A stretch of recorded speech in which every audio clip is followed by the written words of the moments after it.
Hello everybody and welcome to Gene's Reviews. Reviews from a regular dude. Where I do movie reviews, trailer reactions, I react to YouTube videos, and I review YouTube channels. And I do whatever the hell I want. Today I'm doing one. This is the real life exorcism of Emily Rose. Much scarier than the movie. Okay, I saw the movie and I loved that movie a lot. If you haven't seen it, check it out. The acting in it was really, really good. I know they were saying that a lot of people are chalking it up to epilepsy and stuff like that, but I don't know. So, this is from a channel called Weird History. So, let's check this out right now. The 70s were a big decade for Lucifer. The Exorcist came out in late '73. Anton LaVey was really feeling himself with the growing popularity of his Church of Satan, and his book, The Satanic Bible, was really hitting its stride. This enigmatic mixture of satanic hysteria was a perfect storm that set up one of the most horrific cases of child abuse by way of religious ceremony and tradition.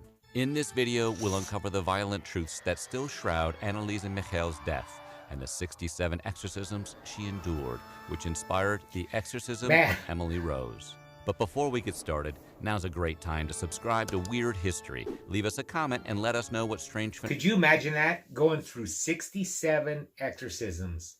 That's bound to take a toll on you.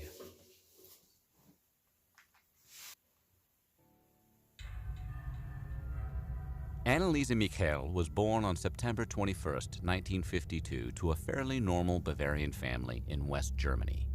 The Michels were heavily into Catholicism, but that wasn't all that surprising considering 70% of the almost 11 million residents were Catholic at the time. Still, Anneliese's family was more religious than most. Her parents forced her and her three sisters to go to Catholic Mass twice a week. Her mother in particular pushed her to pray and devote as much extra time as possible towards religious devotion. According to the doctors Anneliese met with later, she developed neurosis related to religious iconography as a result of punishments inflicted upon her as a young girl. Remember this diagnosis, as it'll come into play later. Still, as religiously oppressive as the Michel house was, Anneliese's friends said she was initially a great student, showed strength in language study, and was happy and playful. The constant helicopter parenting and strict religious upbringing she had to endure would come back to haunt the family, almost literally several years later. Whether it was possession or mental illness, Anneliese's condition began rather gradually over a period of years. While at school one day in 1968, a then 16-year-old Anneliese unexpectedly blacked out for a few minutes. During this first documented blackout, her classmates said she fell into a trance-like state. Anneliese says she didn't remember the event and claims she was fine after the ordeal, but the same night she woke up feeling like there was a presence pressing heavily down on her body, and then went to bed. Anneliese's parents kept her home the following day, and it seemed like it was a one-off occurrence. Anneliese said she felt fine, and she was until August of 1968. Less than a year later, Anneliese experienced a similar episode and was taken to a local hospital to determine what had happened. A lot of that to me does kind of point to epilepsy. However, the pushing down on her chest that she says she experienced and everything, you can't really write that off either. So I don't know. It's something to think about. Was it mental illness or was it a real possession? Her doctor, Dr. Vogt, referred her to a neurologist, Dr. Siegfried Luthi. After an examination and a series of tests, Dr. Luthi couldn't find anything wrong with her brain function. Physically, Anneliese seemed completely healthy, a clean bill of health. It wasn't until sometime in February of 1970 that Anneliese experienced a third event. After catching tuberculosis and spending months in a hospital, Anneliese had her third blackout. When the other patients in the hospital found out she had wet her bed during her blackout, they openly mocked her and excluded her from any group activity. This third blackout was different, though. Anneliese said she saw colors, heard sounds, and experienced feelings of euphoria while praying with her rosary beads. After more tests, a second neurologist, Dr. von Haller, diagnosed her with epilepsy and prescribed her medication. That's when Anneliese's condition got worse. I'm kind of starting to lean towards, also, since she was brought up in with such a religious upbringing in her family, and it was just drilled right into her all the time. Pray, pray, pray, all that stuff.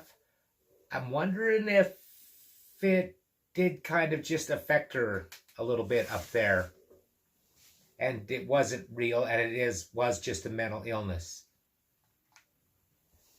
Anneliese eventually returned to school later in 1970, but now she was depressed and withdrawn around her friends. And a lot of it had to do with the fact that the frequency of her seizures increased. Her doctor's visits offered no insight into where the root of her seizures were coming from, which only compounded her family's frustration with the situation. Anneliese pressed on, though. She threw herself into researching Catholicism while finishing up high school. Yeah, see, and in 1973, she enrolled at the University of Würzburg to become a teacher. She continued to take medication during this time, but her condition was rapidly worsening. By mid-73, Anneliese experienced hallucinations while praying and believed she was damned. She was obsessed with the idea that the devil was inside her and began to see a priest along with her doctors. See, now that's why I don't really believe in an organized religion, because she was obviously a really good girl, and she was raised fairly well. I mean, she was made to go to church and everything. She was raised fairly well. Seemed like she was really virtuous and everything. Why would she be damned to hell if she believes in any of that? I just don't get it. I wasn't raised that way. I remember when I was growing up, I was probably a junior in high school, and we had just moved to this new town, and my mom tried to get me to go to church. I think she was doing it just because she wanted me to meet new people, and she didn't want me just hanging around the house all the time, wanted me to make some friends and stuff like that, but I didn't want to go. And I remember my dad stepping in and saying, if he doesn't want to go, don't make him go. And then she kind of backed off a little bit, but she was trying to force me to go to church. But it wasn't in a malicious way. She just wanted me to make friends, and have something to do besides stay at home all the time. But my dad just stepped in and says, no, don't force him. If he doesn't want to go, don't make him go, because it's not going to do him any good. And I believe that. By late 73, Anneliese's strange behavior and erratic symptoms kicked into overdrive.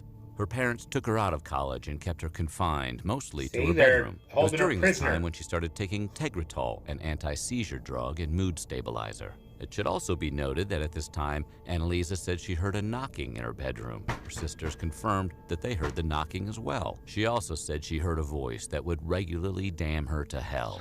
Despite taking her daily cocktail of neuroleptic medications, Anneliese's symptoms worsened. She started growling like an animal, she saw demons, and she exhibited Hulk-like strength to the point that she'd throw her sister around the house like a rag doll. She'd also lick her urine off the floor, chew coal, rip her clothes off, and eat insects she found around the house. Religious items like crucifixes and holy water also drove her mad. Her mother said she once caught Anneliese staring at a framed portrait of the Virgin Mary. She said her daughter's eyeballs were 100% black-eyed black. children. This all sounds like the classic symptoms of what the church would consider demonic possession. Anneliese's family eventually asked several local priests for an exorcism, but the men declined and encouraged the Michels to continue with the traditional medical treatment she was already receiving. Besides, it wasn't that easy. A Catholic exorcism required the bishop's permission. Sometime in September of 1973, the Michels met Father Ernst Alt, a local priest who, upon meeting Anneliese, almost immediately said she didn't look like an epileptic and claimed she wasn't suffering from seizures. Father Alt was convinced she was possessed by demons and got the local bishop to give permission for the exorcism. Bishop Joseph Stangl eventually granted Father Arnold Renz permission to exorcise Anneliese in compliance with the Ritual Romanum of 1614, but ordered the exorcism to be done in complete secrecy. While Renz performed Anneliese's first exorcism on September 24, 1975, she began to talk about dying to atone for the wayward youth of the day and the apostate priests of the modern church. Eventually, she stopped eating because she said she was not permitted to anymore. By this point, Anneliese's parents gave up consulting doctors and cut her off her medication. Instead, they relied solely on the exorcisms, 67 exorcisms in all, over an 11-month span in 1975 and 1976, Wow. to be exact. It wasn't unusual for Anneliese to endure 2 sessions a week, some sessions lasting up to 4 hours. And in audio recordings from the sessions, you can clearly hear Anneliese's distorted guttural voice. She growls like a wild beast, and you can hear the utterances she made in response to the religious ritual. And these all sound super creepy.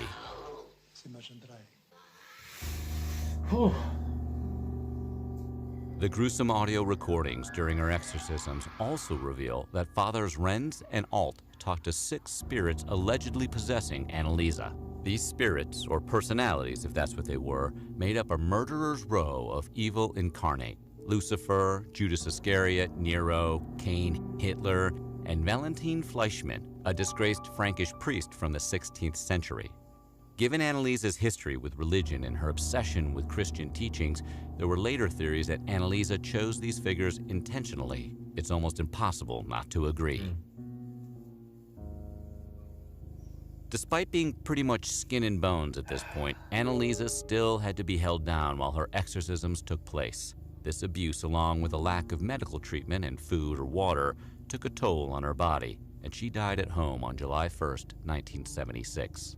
On her death certificate, it read that Anneliese ultimately died of malnutrition and dehydration, though her autopsy revealed she also had fractured teeth, I can see her. 2 black Looks eyes, like her and teeth are bruises knocked on her out. hands, arms, and wrists. She also had broken knees and numerous wounds on her body. Fathers Alt and Renz, as well as Anneliese's parents, faced trial for a negligent homicide in 1978. The priest boldly maintained the exorcism was successful and liberated Anneliese from the demons possessing her. Alt even doubled down and insisted that some of Anneliese's wounds that were documented in her autopsy were the stigmata. The evidence didn't line up, though, and Anneliese's alleged demonic possession wasn't enough to sway the German court's 3-judge panel. All parties were found guilty, but their sentences varied. Alt and Renz were charged with manslaughter and given 6 months in prison with They never suspended did any sentences. Anneliese's parents received no punishment, as the German legal system deemed they had experienced enough suffering. So there's really only one main question to ask, and it's an important one. Was Anneliese Michel possessed by Satan or some other dark, sinister force? Or was she suffering from an undiagnosed mental illness? Let us know what you think in the comments below. Okay, here's my thoughts on it. I wasn't there, so I can't, I can't say for fact or anything like that. But in my opinion, I think it was mental illness. That's what I'm going to lean towards. Although the noises she was making and everything, I've heard the actual tapes before. It's pretty scary.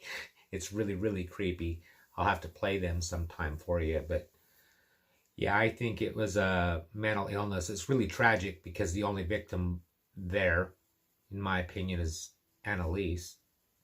I mean, she suffered a lot. Anyways, how about a joke? The other day I went to the zoo. There was only one animal there. It was a dog. It was a Shih Tzu. Thank you, everybody. Like, comment, subscribe, hashtag Mean Gene, all that fun stuff. And I will see you next time.